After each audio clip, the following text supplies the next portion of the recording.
Hello दोस्तों, मैं doctor Animesh MS general surgeon आप सभी का अपने यूट्यूब चैनल सर्जरी ऑनलाइन पे स्वागत करता हूं। दोस्तों, इस वीडियो में मैं डिस्कस करने वाला हूं बहुत ही सेंसिटिव टॉपिक के ऊपर, जो कि कोवैक्सीन कोरोना वायरस की जो वैक्सीन है भारत बायोटेक और आईसीएमआर के कोलैबोरेशन से जो इंडिया में बनी है उसके बारे में। दोस्तों, इस वैक्सीन के प्रोडक्शन के लिए फीटल बोवाइन सीरम का इस्तेमाल किया गया है, न्यूबॉर्न काफ सीरम का इस्तेमाल किया गया है। दोस्तों, फीटल बोवाइन सीरम, फीटल का मतलब होता है जो बछड़ा कोख में होता है, बोवाइन का मतलब होता है काऊ, और सीरम का मतलब होता है दोस्तों ब्लड का ही पार्ट होता है, जिसमें से अगर हम सेल्स निकाल देते हैं और क्लॉटिंग फैक्टर्स निकाल देते हैं तो सीरम बचता है। तो उस सीरम का इस्तेमाल किया जाता है। दोस्तों, जब भी आप किसी ट्यूब में ब्लड कलेक्ट करते हैं तो धीरे धीरे उस ट्यूब में नीचे की तरफ खून का थक्का जम जाता है और ऊपर एक लेयर रह जाती है, उसी को हम सीरम कहते हैं। तो दोस्तों, इसी सीरम का इस्तेमाल किया जाता है वैक्सीन बनाने में। तो जो फीटल बोवाइन सीरम है उसमें एक्चुअली में जो काऊ होती है या फिर जो कैटल होती है उसको मारा जाता है, और फिर उसके जो कोख में बछड़ा होता है उसको निकाला जाता है, और फिर उसका सीरम निकाला जाता है और उससे बनाया जाता है वैक्सीन, उसका इस्तेमाल किया जाता है। ये बात अलग है कि जब वैक्सीन कंप्लीट होके फाइनल प्रोडक्ट जब तैयार होता है तो उसमें कोई पार्ट फीटल बोवाइन सीरम का नहीं होता है या न्यूबॉर्न काफ सीरम का नहीं होता है। एंड प्रोडक्ट में कोई भी सीरम का पार्टिकल नहीं होता है, उसमें जितनी भी इम्प्योरिटीज़ होती हैं उन सब को निकाल दिया जाता है, लेकिन शुरू में इसका इस्तेमाल किया जाता है। और दोस्तों, ये काफ़ी इनह्यूमन है, ह्यूमैनिटी के अगेंस्ट है।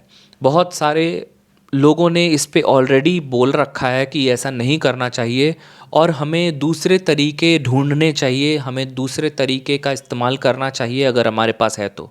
लेकिन समय हमारे पास बहुत कम था, कोरोना वायरस बहुत तेज़ी से फैल रहा था, इसलिए इसका इस्तेमाल किया गया ताकि जल्दी कोरोना वायरस की जो भी वैक्सीन है वो अवेलेबल करा दी जाए, जिसका कोई साइड इफ़ेक्ट खास ना हो। अगर हम किसी और चीज़ का इस्तेमाल करते तो साइड इफ़ेक्ट होने के बहुत ज़्यादा चांसेस थे।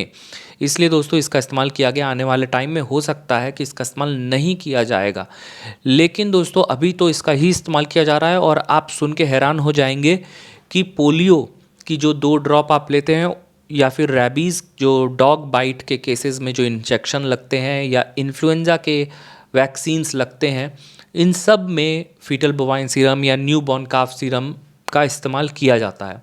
अभी तक लोगों में जागरूकता नहीं थी, इसलिए इस्तेमाल किया जा रहा था। अब लोगों में जागरूकता आ गई है, लोग बहुत सारे ट्वीट्स कर रहे हैं कि इसको बैन होना चाहिए। तो देखिए, इस समय बैन लगा के कोई फ़ायदा नहीं है, क्योंकि ऑलरेडी हम बहुत समय से इसका इस्तेमाल कर रहे हैं। इस समय आपको जाकर पता चला है तो ये ज़रूरी नहीं है कि इसी समय इसको रोका जाए।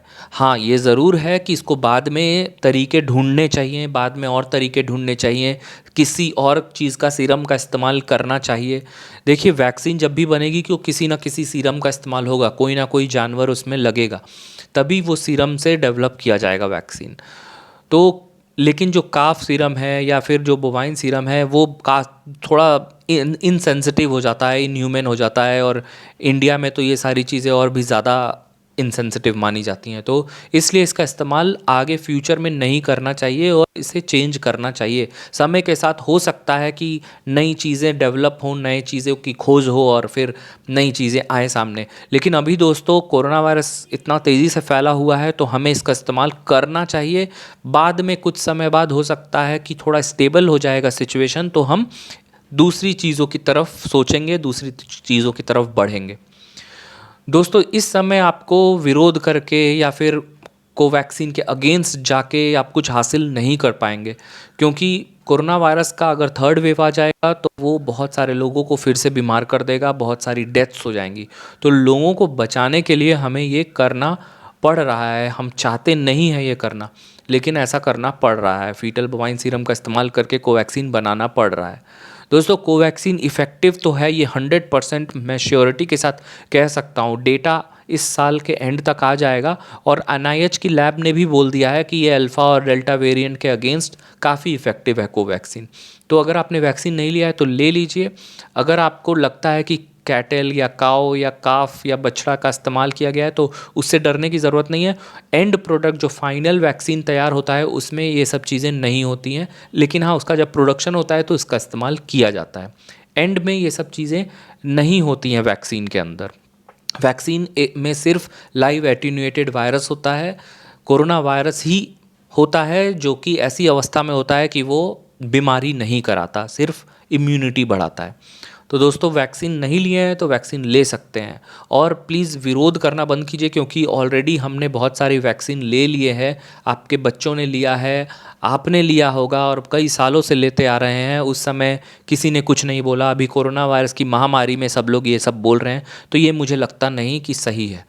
अभी इस जो महामारी है ये ख़त्म हो जाए, इससे हम उभर जाएं, तो हम बाकी चीज़ों पे ध्यान देंगे तो ज़्यादा बेटर होगा।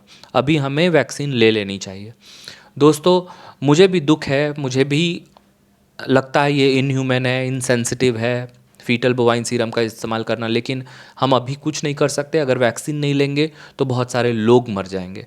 तो अभी आपको वैक्सीन लेना बहुत ज़रूरी है, और वैक्सीन के अगेंस्ट जाना बिल्कुल भी सही नहीं है। जितने लोग भी वैक्सीन के अगेंस्ट बोल रहे हैं, आप प्लीज़ उनकी बात मत सुनिए। वो सिर्फ व्यूज़ पाने के लिए और अपना नाम बनाने के लिए कर रहे हैं। वैक्सीन लेना बहुत ज़रूरी है। नहीं लिया है आपने तो तुरंत ले लीजिए। आपके घर में जितने भी लोग हैं सभी को दिलाइए। अगर कोई बीमार ज़्यादा है या फिर ओल्ड एज पेशेंट है या किसी को लंबे टाइम से बीमारी है, उनको पहले दिलाइए। फिर 18 साल से ऊपर जितने भी लोग हैं सब ले सकते हैं। दोस्तों इस वीडियो को अधिक से अधिक शेयर कीजिए ताकि सभी को जानकारी मिले। अगर आपने सब्सक्राइब नहीं किया है तो कर दीजिए। वीडियो में और भी जानकारी आपको इसी तरह से मिलती रहेगी हमारे चैनल पर। मिलते हैं दोस्तों अगले वीडियो में, तब तक के लिए टेक केयर।